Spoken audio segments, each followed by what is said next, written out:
بسم اللہ الرحمن الرحیم۔ السلام علیکم ورحمۃ اللہ وبرکاتہ۔ آج کی اس ویڈیو میں بات کریں گے خواب میں آگ کے شرارے دیکھنا کیسا۔ تو اس کی مختلف صورتیں ہیں۔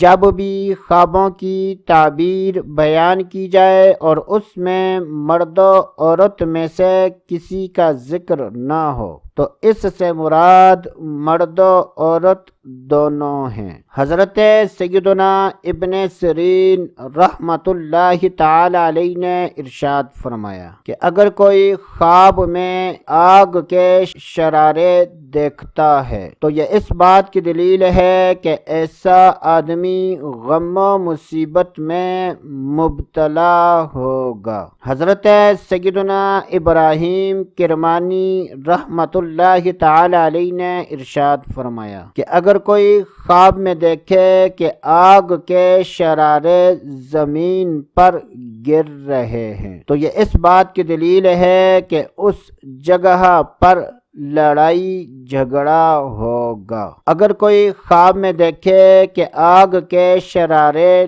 لوگوں پر گرتے ہیں تو یہ اس بات کی دلیل ہے کہ ایسا آدمی لڑائی جھگڑا کرے گا۔ اللہ عز و جل سے دعا ہے کہ اللہ عز و جل ہمیں اچھے خواب دیکھنے، برے خوابوں سے بچنے کی توفیق عطا فرمائے۔ تو دوستو ابھی کے لیے اتنا ہی، اگلی ویڈیو تک اجازت، اللہ حافظ۔